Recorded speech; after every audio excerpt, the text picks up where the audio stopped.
She'd never been on a horse in her life. Couldn't tell a bridle from a halter.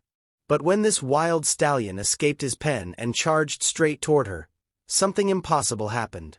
He stopped. He bowed. And he chose her. What happened next divided an entire ranching community and proved that sometimes animals see what humans are too blind to notice. This isn't just about a girl and a horse. It's about destiny recognizing itself. Our story begins at the Copper Ridge Rescue Ranch in Montana, where 22-year-old Lily Chen had just started her first day as a volunteer stable cleaner. Lily was small, barely 5'2", with straight black hair cut in a practical bob, dark brown almond-shaped eyes that held quiet sadness, and a delicate oval face that made her look younger than her years. She wore simple jeans, a gray hoodie, and beat-up sneakers. Lily had come to the ranch not because she loved horses, but because she was running from something. Or more accurately, someone. Her past.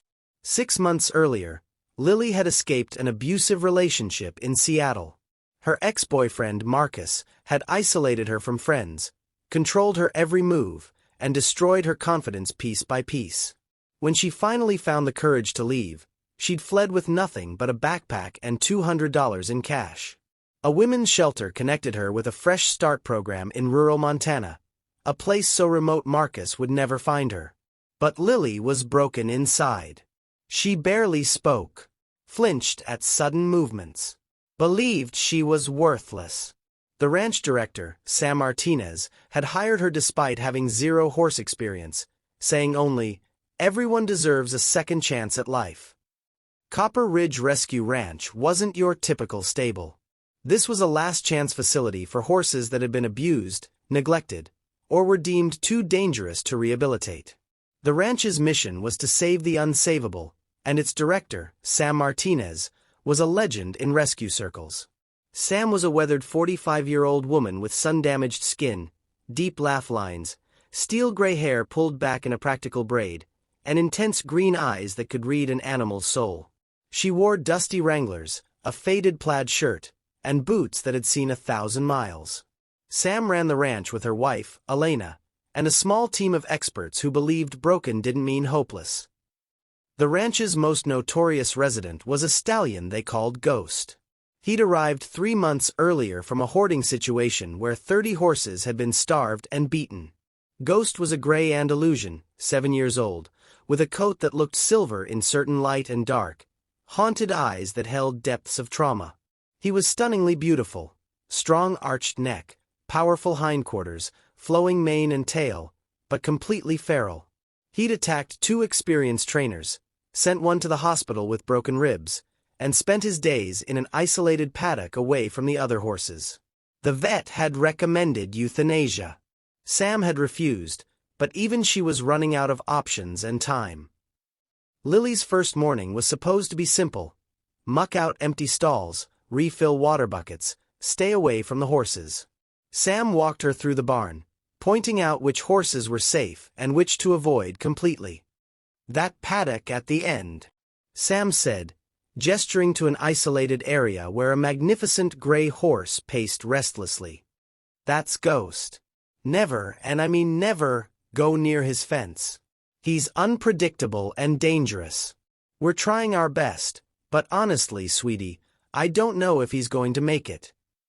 Lily glanced at the distant horse and felt something stir in her chest. Something familiar. The look in his eyes reminded her of her own reflection. The incident happened on Lily's 3rd day.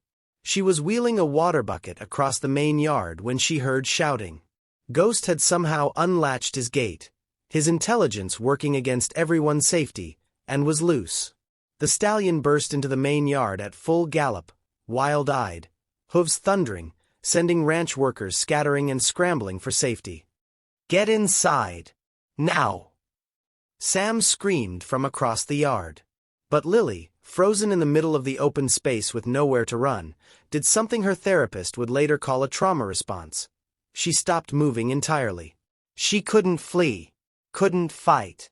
She just stood there, water bucket at her feet, arms at her sides, waiting for impact. Ghost charged directly at her, 1,000 pounds of muscle and fury, mane flying, nostrils flared red. Ranch hands were yelling, Sam was running with a tranquilizer gun, and Lily simply closed her eyes. She didn't want to see it coming. But the impact never came. Instead, she felt hot breath on her face. The sound of breathing. When she opened her eyes, Ghost stood inches from her, his massive head lowered to her eye level, looking directly into her eyes with an intensity that stopped her heart. They stood like that for what felt like an eternity. A terrified girl and a traumatized horse, both perfectly still, seeing something in each other that no one else could see. Then Ghost did something that made everyone watching question reality. He slowly, carefully lowered himself down onto his front knees in a bow, a gesture of submission and respect that wild horses simply don't give to humans, especially not to strangers. His gray head remained at Lily's eye level, his dark eyes never leaving hers. Lily, operating on pure instinct, reached out one trembling hand and placed it gently on his muzzle. Ghost exhaled deeply, his entire body relaxing. Sam stood 20 feet away with the tranquilizer gun lowered, mouth hanging open in disbelief. In 15 years of horse rescue, she'd never seen anything like this. The most dangerous horse on the ranch had just chosen the girl who knew nothing about horses. The ranch erupted in debate. Some staff members called it a fluke, a dangerous coincidence that would end badly. Ghost's assigned trainer, a gruff cowboy named Jake Thornton, a stocky man in his 50s with a weathered face, permanent scowl, tobacco-stained teeth, and 30 years of horse experience, was particularly vocal. He cornered Sam in her office, his dusty cowboy hat in his hands but his voice hard as stone. "That girl is going to get herself killed, boss." Ghost bowed because he was tired from running, nothing more. "You put her near that horse again, you're signing a death certificate. I've seen this before. People who don't know horses anthropomorphizing trauma bonds. It's dangerous and stupid." Sam, for once, didn't have a ready answer. But Sam's wife, Elena Martinez, a warm 42-year-old woman with warm brown skin, kind dark eyes, black hair streaked with gray, soft features that radiated compassion, wearing a hand-knit cardigan and carrying the smell of fresh-baked bread, had a different perspective. Elena was a licensed trauma therapist who volunteered at the ranch. That evening, as she and Sam sat on their porch watching the sunset, Elena said quietly, "What if Jake's wrong? What if Ghost recognized something in Lily because they've survived the same thing? Animals are more perceptive than we give them credit for. Maybe Ghost doesn't need a horse expert. Maybe he needs someone who understands what it's like to have your trust destroyed." Sam sipped her coffee, considering. It was crazy. It was risky. But something in her gut said Elena was right. Sam made a decision that went against every protocol and safety regulation. She called Lily into her office the next morning. Lily entered nervously, her small frame tense, expecting to be fired for somehow causing the incident. Instead, Sam offered her something impossible. "I want you to work with Ghost. Not as a trainer, you don't have those skills. But as his person, his companion, someone who just spends time with him, helps him remember that not all humans are threats." Lily's dark eyes went wide with fear. "I don't know anything about horses. I can't ride. I don't even know how to put on a saddle." Sam smiled gently. "Good. Then you won't have any expectations he needs to meet. You'll just be two survivors learning to trust again." Lily's first official session with Ghost was supervised by Sam and Elena from a safe distance outside the paddock. Lily stood inside the enclosure, her small figure dwarfed by the space, hands shaking, looking like she might bolt at any second. Ghost stood at the far end, watching her with those dark, intelligent eyes. For 20 minutes, nothing happened. They just looked at each other. Then Lily, her voice barely above a whisper, said something no one expected. "I know you're scared. I'm scared too. I know what it's like when someone hurts you so badly you forget what safe feels like. When you can't trust anyone because trust got you hurt before." Ghost's ears swiveled forward. He took one step toward her. Then another. Over the next 2 weeks, Lily spent 3 hours every day simply existing in Ghost's presence. She didn't try to touch him, train him, or control him. She'd sit in the paddock and talk about her life, her fears, her shame about not leaving her abuser sooner. She told Ghost things she'd never told her therapist, her voice gaining strength with each session. People ask why I stayed. They don't understand that he made me believe I was nothing, that no one else would want me, that I deserved the pain. Ghost would stand closer each day, until by day 10, he was standing right beside her while she sat on the ground, his gray body serving as her windbreak, his presence a silent statement. I believe you. I understand. You're not alone anymore. The transformation in both of them was subtle but profound. Lily started speaking more at the ranch, making eye contact with staff, even laughing occasionally at Elena's terrible jokes. Her posture changed, less curled in on herself, more open. She started wearing her hair down instead of hiding behind it. Ghost stopped pacing his paddock obsessively, started eating consistently, and his coat began to shine with health. But Jake Thornton remained skeptical and vocal. She's making him into a pet, not a rideable horse, he complained to anyone who'd listen. What's the point of rescue if the animal can't be adopted out? She's wasting everyone's time playing feelings with a 1,000-pound liability. His words hurt Lily, but Ghost taught her something important. You don't need everyone's approval to know your worth. Week 4 brought a crisis. Lily's cell phone rang during an evening session with Ghost, a number she didn't recognize. Curiosity made her answer. It was Marcus. Her ex had found her somehow, his voice that familiar mixture of honey and poison. Baby, I know where you are. Montana. Really? You think you can hide from me? I'm coming to get you. You belong to me. Lily dropped the phone like it burned, her entire body starting to shake uncontrollably. She collapsed to her knees in Ghost's paddock, hyperventilating, panic attack in full force. And Ghost, this horse who'd been deemed too dangerous to approach, walked calmly to her, lowered his head over her shoulder, and stood like a living shield between her and the world. Sam and Elena heard Lily's distress and came running. They found her curled against Ghost's front legs, the stallion standing motionless and protective, ears pinned back in warning at their approach until he recognized them. Elena retrieved the dropped phone, heard Marcus's threats still emanating from the speaker, and immediately called the sheriff. Sam knelt beside Lily. Sweetie, you're safe here. We're going to protect you. But you need to let us help.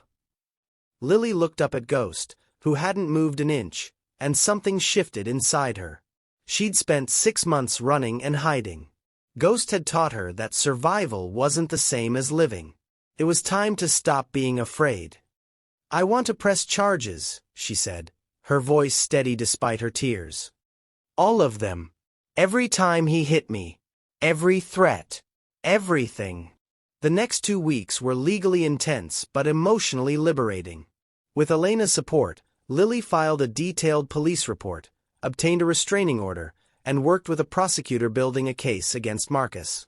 The local sheriff, a no-nonsense woman named Linda Reeves, took the threat seriously and increased patrols around the ranch. But through it all, Lily showed up for Ghost every single day. Their sessions became her anchor. The horse who couldn't trust humans and the girl who couldn't trust herself were building something new together. The courage to believe in safety again. Sam noticed something remarkable. Ghost only showed his calm, trusting side with Lily. With everyone else, he remained wary and distant. He hadn't just chosen her that first day.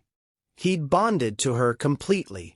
Then came the day that changed everything. A wealthy horse collector named Victoria Ashford, an imposing woman in her 60s with platinum blonde hair, sharp features, cold blue eyes, expensive equestrian wear, and an air of entitlement, visited the ranch looking for rescue horses to rehabilitate and show. She saw Ghost in his paddock and was immediately captivated by his beauty. That Andalusian, he's magnificent. I'll pay $15,000 for him. Cash. Today. Sam explained that Ghost wasn't for sale, that he had severe trauma and was in specialized rehabilitation. Victoria's expression turned decisive. Every horse can be broken with the right methods. I have trainers who can handle difficult animals. Name your price. Sam's refusal made Victoria turn to legal threats about the ranch's non-profit status and rehabilitation requirements. The situation created a painful dilemma. Copper Ridge relied on adoption fees and donations to operate. $15,000 would fund the ranch for months, saving dozens of other horses. The board of directors pressured Sam to accept, arguing that if Ghost could only bond with one person who wasn't even a trained handler, he'd failed rehabilitation by their standards. Jake Thornton smugly supported the sale. See? This is what happens when you let feelings override horse sense. Ghost needs a professional, not a girl playing pretend. The meeting where they'd vote on Ghost's fate was scheduled for Friday evening. Lily, who attended as Ghost's advocate, felt her old helplessness returning. Once again, powerful people were making decisions about something she loved, and she had no voice to stop them. But Elena saw something the others didn't. That week, she'd been documenting Lily and Ghost's interactions, and she presented her findings to Sam. This isn't just a girl and a horse bonding. This is documented therapeutic progress for both of them. Lily's trauma symptoms have decreased 60% since working with Ghost.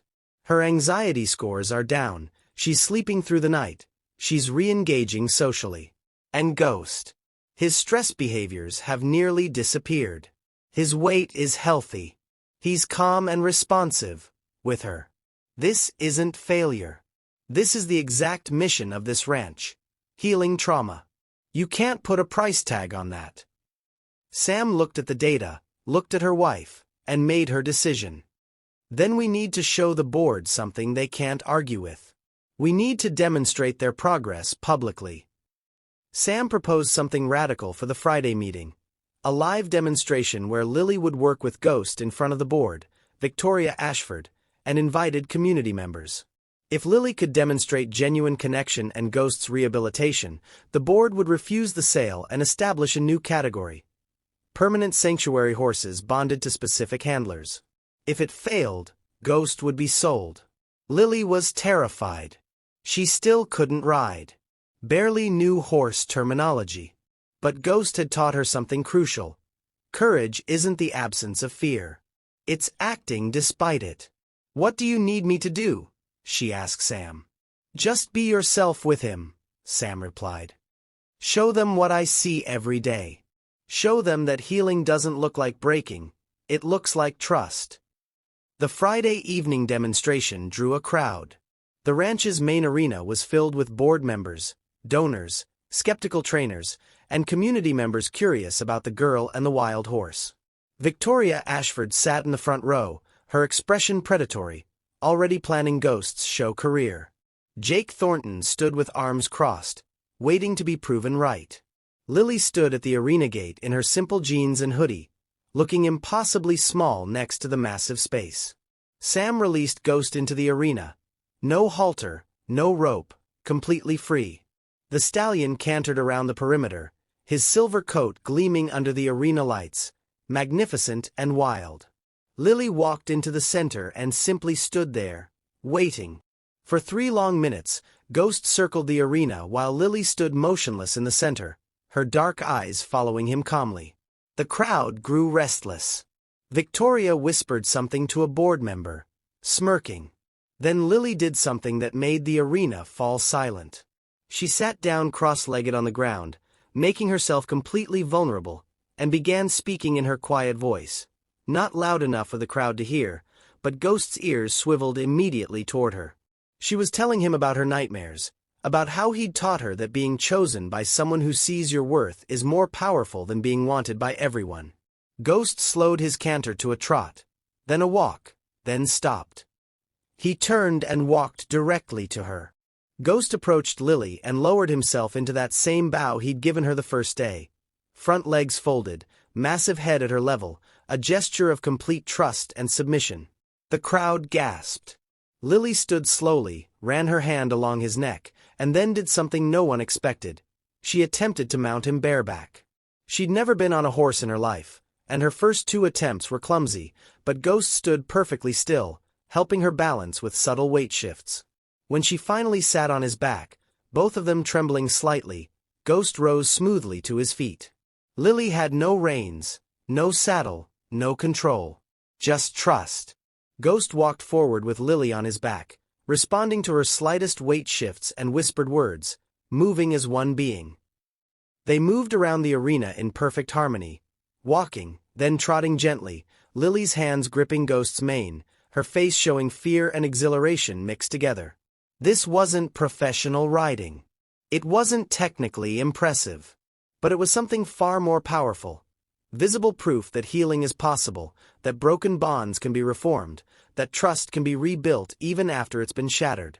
When they stopped in the center of the arena, Lily slid off Ghost's back and wrapped her arms around his neck, tears streaming down her face. Ghost curved his neck around her, holding her as surely as she held him. The arena erupted in applause. Even Jake Thornton had tears in his eyes. Victoria Ashford stood and left without a word, her offer withdrawn. The board voted unanimously to create the Permanent Sanctuary Program, with Ghost as the first resident, with Lily as his bonded handler. But they went further. They offered Lily a full-time position as a trauma-informed equine specialist, with the ranch funding her certification training. "You can't ride," Sam said with a huge grin, "but you can heal. And that's worth more than any blue ribbon." Over the next 6 months, Lily worked with a riding instructor to learn proper horsemanship. Not to fix what she and Ghost had, but to enhance it.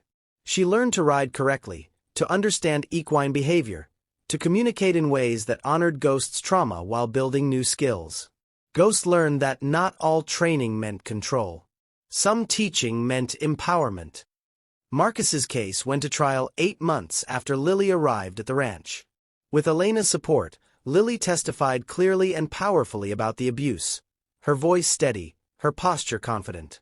The prosecutor later said Lily's testimony was the strongest she'd seen in years. There was no hesitation, no self-blame, just clear truth-telling. Marcus was convicted on multiple charges and sentenced to 5 years in prison, with permanent restraining orders. When Lily returned to the ranch after the verdict, Ghost was waiting at his paddock fence as if he knew. She ran to him, pressed her forehead to his, and whispered, "We did it. We survived. We're free." Ghost nickered softly, a sound she now recognized as his version of, "I'm proud of you." Lily's work at the ranch evolved into something extraordinary. She began specializing in matching trauma survivors, both horses and humans, based not on experience or skill level, but on resonance. She could look at a broken horse and a broken person and see the invisible thread connecting them. The ranch started a program called Chosen, where rescue horses selected their handlers in supervised environments, reversing the traditional model. The success rate was unprecedented. 87% of matches resulted in full rehabilitation for both horse and human. Mental health professionals from 3 states began referring clients to the program. Lily, the girl who couldn't ride, became one of the most sought-after equine trauma specialists in the region. 2 years after that first encounter, Lily stood in front of a university auditorium filled with veterinary students, animal behavior researchers, and equine professionals. She was presenting a case study on Ghost and herself, titled "When the Broken Choose the Broken: Mutual Trauma Recovery in Human Equine Bonds." Lily wore professional clothes now, her black hair grown longer and styled with confidence, but her dark eyes still held that depth of understanding that came from lived experience. "We've built an entire industry around breaking horses," she told the audience. "Breaking their will, breaking their spirit, teaching them to submit. But what if the most powerful training is allowing them to choose? Allowing them to maintain their dignity while building trust?" Ghost didn't need to be broken. He needed to be seen. The presentation included video footage of that first charge, that first bow, the demonstration, and their work together over 2 years. The audience watched in stunned silence as Lily showed Ghost's medical records, behavioral assessments, and her own trauma recovery scores, side by side. The correlation was undeniable. As Ghost healed, so did she.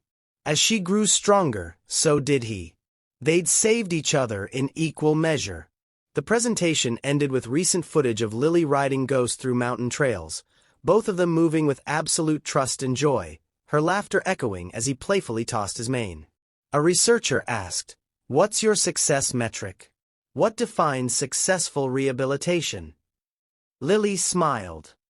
"When both the horse and the human remember they're worth choosing. Everything else follows from that." But success brought challenges. As Lily's reputation grew, so did the demands on her time. Universities wanted her to lecture. Researchers wanted to study her methods. Trauma centers wanted to partner with the ranch. Lily found herself in the same trap she'd fled from. People trying to control her choices, tell her what her gifts should look like, use her story for their purposes. She started having panic attacks again, feeling overwhelmed and losing touch with why she'd started this journey. One evening, she broke down in Ghost's stall, sobbing. "I don't know who I am anymore. Everyone wants a piece of me, wants me to be their expert, their inspiration. I just wanted to help broken horses. I just wanted to heal. Now I feel like I'm losing myself again." Ghost did what he always did, stood solid and present, letting her fall apart without judgment. Sam found them like that an hour later and sat beside Lily in the straw. "You know what made you special?" Sam said quietly. "You never wanted to be special. You just wanted to survive, then to help others survive. The moment you start performing your healing for audiences, it stops being healing. It's okay to say no. It's okay to stay small if that's where your peace lives." Those words cracked something open in Lily. She'd spent 2 years learning she was worth something. Now she needed to learn she was worth something, even if she never accomplished anything impressive again. Real healing meant choosing authenticity over achievement. Ghost had tried to teach her that from day one. Lily made difficult decisions. She turned down the university lecture tour, the book deal, the documentary crew. She kept her work at Copper Ridge, kept matching broken horses with broken humans, kept living small and meaningful. Some people called it wasting her potential. Elena called it protecting her peace. Lily called it honoring what Ghost taught her. You don't exist to meet anyone's expectations. You exist to be authentically yourself, and that's enough. The Chosen program continued to thrive without media attention, helping dozens of horses and humans find each other. Lily trained 3 other trauma-informed handlers, spreading the work without centering herself. She learned that the most powerful thing she could do was stay connected to her purpose rather than her platform. 3 years after arriving at the ranch, Lily got a letter that brought everything full circle. It was from a woman named Jasmine, a domestic violence survivor who'd been matched with a rescue mare through the Chosen program 6 months earlier. Jasmine wrote, "I came to this ranch thinking I was broken forever, that my ex had destroyed the parts of me that could love and trust. But Luna, my mare, saw something in me I couldn't see in myself. She chose me, even though I have no riding experience and don't know what I'm doing. Someone told me that you started the same way, that you couldn't ride either when Ghost chose you. That gave me hope. If you could heal, maybe I could too. I'm writing to say thank you, and to tell you, we're both okay now. Luna and I are both okay." Lily read the letter to Ghost during their evening ride through the Montana hills. The sun was setting, painting the sky in purples and golds, and Ghost's gray coat looked almost ethereal in the light. "You knew, didn't you?" Lily said, patting his neck. "That first day when you charged at me, you saw someone as scared and hurt as you were. You saw someone who needed exactly what you needed, to be chosen by someone who understood. You weren't looking for an expert. You were looking for a mirror." Ghost's ears flicked back, listening to her voice. "I think maybe we don't find our purpose," Lily continued. "I think our purpose finds us, in whatever form we need most. Mine found me as a traumatized gray stallion who taught me that being chosen is more powerful than being perfect." The ranch celebrated its 5th anniversary of the Chosen program with a reunion of all the matched pairs. The arena was filled with humans and horses who'd found each other through trauma and healed together. There were teenagers and retired war horses, middle-aged survivors and anxious young horses, veterans with PTSD and stallions who'd been fighting horses. Every pair had their own story, but all the stories shared a common thread.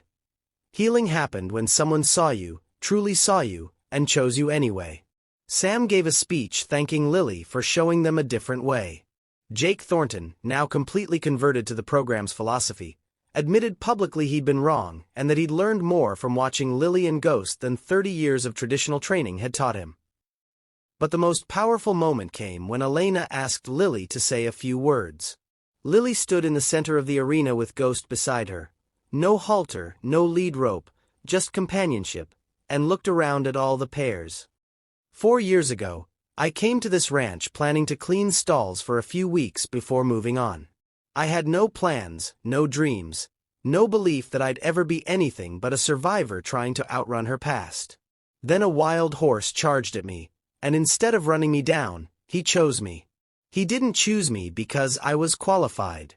He chose me because he recognized his own story in mine. That choice changed everything. Lily paused, her voice thick with emotion. Every horse in this arena, every person here, we're all still healing.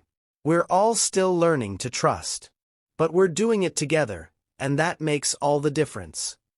Lily continued, people always ask me what's special about this program, what makes it work when traditional methods don't. The secret isn't complicated. We let the horses choose. We give them agency. We trust that they know what they need better than we do. And you know what? They always choose the people who need them most. Not the most experienced handlers.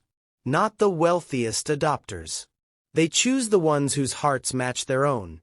The broken ones, the scared ones, the ones who everyone else overlooked. Because horses see what we humans miss. Potential isn't about what you've accomplished. It's about what you're capable of becoming when someone believes in you. Ghost nudged her shoulder gently, and the crowd erupted in applause. Years later, Lily would look back on that sunset ride and realize that was the moment she finally understood what Ghost had been teaching her all along. She hadn't rescued him. He hadn't rescued her. They'd chosen each other, and that choice created space for both of them to rescue themselves. Ghost lived to be 24, spending his final years in peaceful retirement at Copper Ridge, surrounded by love and carrots and the other rescued horses who'd become his herd. When he passed quietly in his sleep, Lily held him, whispering the same words she'd spoken that first day. I know you're scared. I'm here. You're not alone. The ranch buried him on the hill overlooking the valley, with a stone marker that read, Ghost, he chose love over fear, and taught others to do the same. So what happens when a wild stallion chooses a girl who can't ride? Everything. Everything changes. Because being chosen by someone who sees your worth when you can't see it yourself is the most powerful force in the universe. It doesn't matter if you don't have the skills, the experience, or the credentials. What matters is showing up authentically, being willing to heal, and recognizing that sometimes the broken ones choose each other precisely because they understand what others can't. Ghost couldn't ride himself, but he knew how to carry someone through their healing. Lily couldn't ride, but she knew how to hold space for someone else's pain. Together, they became more than either could have been alone. And that's not just a story about a girl and a horse. That's a story about what's possible when we let love lead instead of fear, when we choose connection over perfection, and when we trust that being seen is worth more than being impressive. The wild stallion saw something in her that changed everything. He saw home. Like and subscribe for more relatable stories.